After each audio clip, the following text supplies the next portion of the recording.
खबर मैनपुरी से। मैनपुरी पहुंचे समाजवादी पार्टी के प्रदेश अध्यक्ष श्यामलाल पाल। मैनपुरी के थाना कुर्ला स्थित खड़े गांव में कुछ महीने पहले एक किसान की लगभग 40 भेड़ों को जंगली जानवर द्वारा मार दिया गया था, जिसकी खबर प्राथमिकता से दिखाई गई थी, जिसके चलते समाजवादी पार्टी के किशनी से विधायक ब्रजेश कठेरिया ने सरकार से किसान को कोई सहायता नहीं मिलने पर कुछ दिन पहले धरने पर वे बैठे थे, लेकिन मौजूदा सरकार से कोई सहायता नहीं मिली। तो आज समाजवादी पार्टी के प्रदेश अध्यक्ष श्यामलाल पाल खुद किसान के घर पहुंचे। वहां पहुंचकर उन्होंने किसान और किसान के परिवार को भेड़ों के मरने पर हुए नुकसान की भरपाई करने का वादा किया है। तो वहीं मिल्कीपुर के चुनाव में हुई समाजवादी पार्टी की हार और कुंभ के मेले को लेकर भी कई बड़े बयान दिए। पुलिस प्रशासन मुर्दाबाद, मुर्दाबाद, मुर्दाबाद। पुलिस प्रशासन मुर्दाबाद, मुर्दाबाद, मुर्दाबाद। योगी तेरी तानाशाही नहीं चलेगी, नहीं चलेगी। समाजवादी पार्टी जिंदाबाद, जिंदाबाद, जिंदाबाद। पार्टी अखिलेश यादव जिंदाबाद, जिंदाबाद, जिंदाबाद। समाजवादी पार्टी जिंदाबाद, जिंदाबाद। सर, हमने रिपोर्ट भेजी परिवार का सर एक बच्चा जो था 12-13 साल का था, 13 साल कच्ची दीवार पुरानी खड़ी हुई थी, तो वो बरसात के टाइम पे मेरे को बच्चे डर गया था, बिहार में जो एक एक्सपायर हो गया किसी जिसकी खत्म हो गया, उनका भतीजा मेरे सामने ये 2 साल पहले पुरानी थोड़ी 2 वर्ष पहले पिछली बार वाली जो मैं भी 8 लाख का सौदा। हाँ बिल्कुल, मुझे भी ये चीज़ समझ आई है। ये शायद मुझे ये चीज़ है 9.25 लाख रुपए मांग रही थी। कर्ज था इनका, शादी बेटी के साथ, बेटी की शादी नहीं, उसमें तो नुकसान लंबा हुआ इससे था। अच्छा दिए तक 17-8 लाख उसमें संख्या भी 42 के आसपास, 42 के आसपास। ये तो 14 है, उसमें तो 42 के आसपास थी। उसमें तो उसका नुकसान अब एक लंबा काम करो ना, अपने आप तो अच्छे नहीं, हम रिपोर्ट भेज दे रहे हैं। देखिए आपसे मेरा आग्रह नहीं, थोड़ी देर तो हमारी बात ऊपर तक यार, ऊपर आप अधिकारियों से हम सर आए ही इसीलिए, नहीं, आप अधिकारियों से बात करके हमको जैसे ही ये बात पता चली चाहते है हैं कि इनकी चाहत ये है कि कम से कम पिछला वाला परिवार और ये परिवार, इन दोनों लोगों की पीढ़ी का भी हो सके। हम भेज देंगे। हमने नहीं, जैसे आप थोड़ा एक बार डीएम साहब नहीं, मैं वही बता रहा हूँ। हमको इसने बताया, लेखपाल ने, कि साहब ये बात है। मैंने कहा चलो मैं आ रहा हूँ। उतने में आपका फ़ोन आ गया। जब आपका फ़ोन आया उसके बाद आपसे बात करने के बाद मैंने डीएम साहब से भी बात किया है। तो डीएम साहब ने हमसे कहा एक बार तुम मौके पे चले जाओ, देखो क्या सिचुएशन है, फिर आके हमको बताओ। फिर हम बुलाते हैं पशुपालन विभाग को बुला के बात करते हैं, देखते हैं अगर कहीं से कोई राहत मिलती है तो हम दिलवाते हैं। आप एक बार बात कर ले पे। बात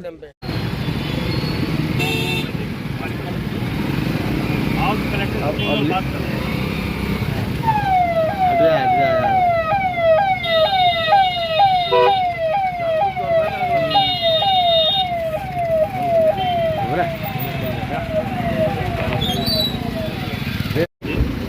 कलाकार कलाकार चलाएगी तुम्हारी गाड़ी। अरे सामने से निकल गया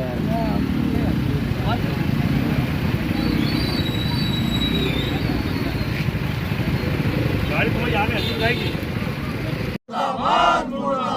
होश में आओ योगी सरकार, होश में आओ, होश में आओ, होश में आओ योगी सरकार, होश में आओ, होश में आओ। गूंगी बहरी ये सरकार नहीं चलेगी, नहीं चलेगी। गूंगी बहरी ये सरकार नहीं चलेगी, नहीं चलेगी। पुलिस प्रशासन मुर्दाबाद, मुर्दाबाद, मुर्दाबाद। जिला प्रशासन मुर्दाबाद, मुर्दाबाद, मुर्दाबाद।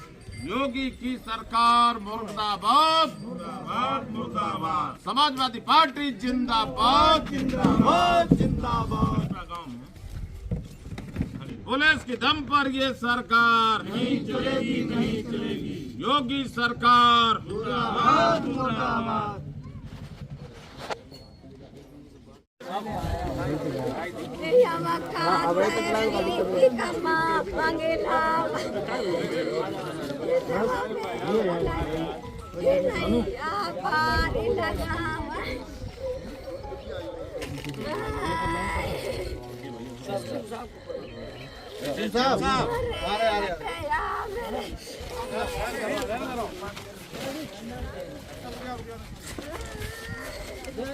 अरे बीच में तो साइड में बहुत बड़ी आप ऐसे मान लो इन लोगों के बेचारों का जीवन उससे ये घर है, आप देख सकते हैं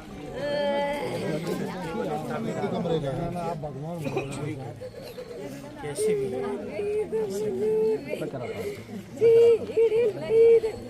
आपका सर लाइट से हटके भी अगर रात में ही मैं वो रिपोर्ट की कॉपी भी भेज दूँगा। लाइट से हटके भी जाना पड़े तो लाइट से हटके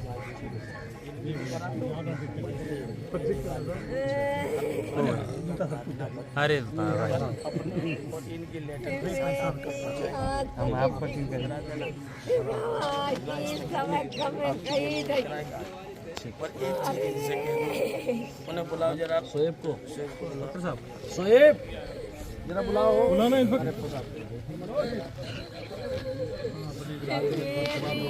ये लोग तो ऐसे मजूरी सब 4-6 पीढ़ी बढ़ा के शादी विवाह कर देंगे।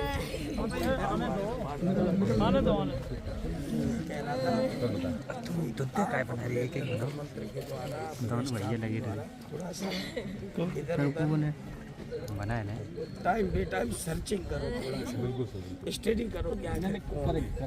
क्योंकि हमें डर इस बात का है कि अगर चलो घटना हो चुकी इसी गाँव में। कहीं अगर वो वाले जानवर एग्रेसिव है, कहीं पर किसी बच्चे पर अटैक कर दे, किसी व्यक्ति पर अटैक कर दे, अगर तो जानवरों का तो व्यक्ति का दुख होता है।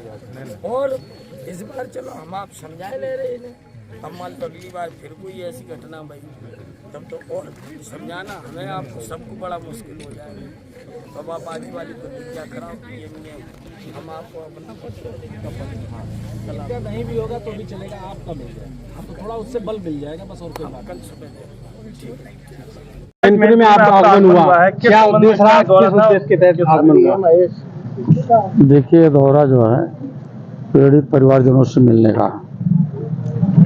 अभी खड़ेपुरा गांव में दो जगह बड़े बड़े घातक जानवरों पर, छोटे जानवरों पर हमला किया और उनके जीवन का मुख्य आहार जीविका का साधन जानवर रहे, भेड़ रहे हैं और उन पर हमला किया और लगभग 100 से अधिक भेड़ें जो हैं समाप्त हो गई, मर गई हैं।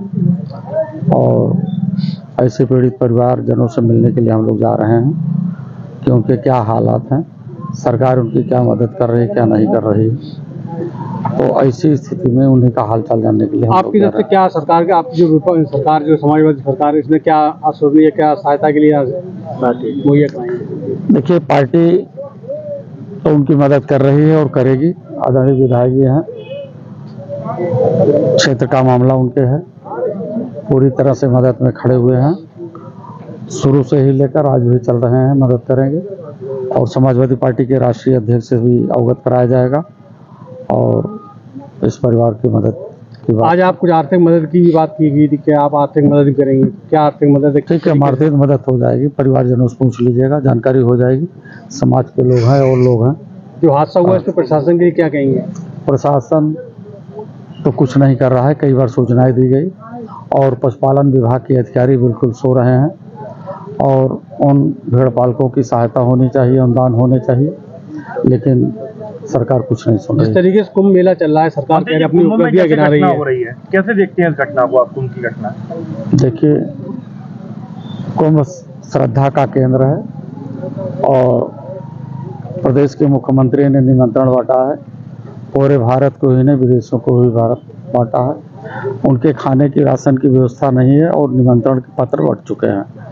तो जब निमंत्रण पत्र ज़्यादा बटेंगे तो भागदौड़ होगी, खाने के लिए भागदौड़ होगी, रास्ते जाम होंगे और ऐसी स्थिति में निमंत्रण बांटने का कार्ड तो गिना जा रहा है, लेकिन कितने लोग काल कलवित हो गए, कितने लोग चले गए, उन पर कोई चर्चा नहीं, उन पर कोई गिनती नहीं है। उनके परिवारजनों को मदद करने के लिए कोई भी भारतीय जनता पार्टी का नेता आज तक संवेदना भी नहीं दिया। सरकार कह रही है ऐतिहासिक कुंभ है ये। ऐतिहासिक, कम से कम दुखी लोगों को, दुखी परिजनों को संवेदना तो देना चाहिए। कितने लोग खत्म हुए हैं, उनकी क्या मदद हुई? अस्पताल में मदद हुई, उनकी कुंभ मेले में जो तमाम सारे संसाधन हैं उनसे मदद हुई, उनके परिवारजनों का हालचाल पूछने गई, उनके परिवार तो कहीं मार बिलख रही है, तो कहीं बहन रो रही है, कहीं भाई रो रहा है, इसका हालचाल लेने के लिए गए कोई? समाजवादी पार्टी के लोगों ने तो उन लोगों के लिए अस्पताल में भी सेवा करने के लिए गए, उनकी आर्थिक मदद कर उनके घर तक भी जो बचे लोग थे जिनको चोटें लगी थी, और यहाँ तक कि जीवित महिला का उदाहरण, जो आजमगढ़ की महिला थी, उसे मरा समझ करके फेंक दिया था, वो जीवित थी। हमारा समाजवादी पार्टी का कार्यकर्ता अपनी बाइक से बैठा करके उसको अस्पताल ले गया, उसका इलाज करवाया, स्टेशन पर बैठाया, वो अपने घर महिला पहुंची, तब उसके परिवारजनों ने उस कार्यकर्ता का कि फ़ोन पर बात किया और कह रहे थे कि खर्च कितना लगा है, मैं अपने परिवार से भेज दें। आपने पूरी मदद की, लेकिन वो समाजवादी पार्टी का कार्यकर्ता कहा कि हमें खर्च नहीं चाहिए, हमने सेवा भाव से आपकी मदद की है। जैसा कि कुंभ मेले में लोगों की मदद करनी चाहिए क्योंकि लोग बहुत परेशान हैं, लेकिन वहीं दूसरी तरफ देखा जा रहा है कुंभ मेले को लेकर मदद तो नहीं की जा रही, लेकिन राजनीति हो रही है। तो राजनीति करने वाले लोग राजनीति कर रहे हैं। धर्म का काम एक दूसरे की मदद करना, एक दूसरे का सहयोग करना, असहायों की मदद करके उनको आगे बढ़ा देना। क्या ये महाकुंभ का आदर्श है? ये और किसी का व्यक्तिगत आदर्श हो सकता है, लेकिन महाकुंभ का यह आदर्श नहीं है कि शोषित जो पीड़ित जनता है, जिनका श्रद्धा है गंगा में स्नान करने का, वो भगदड़ में मर गए, उनकी गिनती आज तक नहीं हो पाई, अस्पताल नहीं पहुंचा पाए, उनकी दवाएं नहीं दी गई, उनको पानी पीने की व्यवस्था नहीं दी गई, रात में कहीं जो बिछड़े हुए लोग थे, जो घायल लोग थे, उनको कहीं शरण नहीं दिया गया। क्या ये धर्म कहता है? धर्म की परिभाषा मेला लगवाने वाले की हो सकती है भाई, उनके धर्म की परिभाषा, लेकिन हमारी परिभाषा नहीं है, ना तो हमारे नेता की ये परिभाषा है। सर, मिल्कीपुर चुनाव में समाजवादी पार्टी बहुत लंबे अंतर से हारी है, तो क्या कनेक्ट नहीं कर पाए आप लोग जनता से? जनता चौराहे पर बूथों पर खड़ी थी वोट देने के लिए। नजरिया संविधान बचाने का रहा है, नजरिया लोकतंत्र की हत्या करने वालों का मुकाबला करने का था, और सब लोग सड़कों पर निकले। लेकिन वर्तमान सरकार और वहां के प्रशासनिक अधिकारी और मुख्य रूप से पीठासीन अधिकारियों ने जिस तरह से स्वयं एजेंटों को हटा करके उन्हें मार करके बाहर कर दिया गया, स्वयं वोट डालने का काम किया, ये जीत का हाल है। अभी भी लोकतंत्र में ये जी रहे हैं, लोकतंत्र के माध्यम से ये मुख्यमंत्री बने हैं, प्रधानमंत्री बने हैं, लेकिन ये नहीं चाहते हैं कि देश में लोकतंत्र चले। ये चाहते हैं कि सिंगोल स्थापित किया हो, और सिंगोल का तात्पर्य राजा रानी के पेट से पैदा होगा। कुलीन तंत्र देश में चले, राजतंत्र देश में चले। बाबा साहब अम्बेडकर का शोषितों वंचितों पीड़ितों के लिए जो संविधान दिया है इस देश की जनता के लिए, वो संविधान न चले। लेकिन समाजवादी पार्टी के राष्ट्रीय अध्यक्ष माननीय अखिलेश यादव की मुहिम संविधान बचाने, लोकतंत्र बचाने की है, और देश में ओबीसी एससी के आरक्षण का अहम मुद्दा है, और भारतीय जनता पार्टी का मुद्दा सिंगोल है, जो राजतंत्र का प्रतीक है, कुलीन तंत्र का प्रतीक है।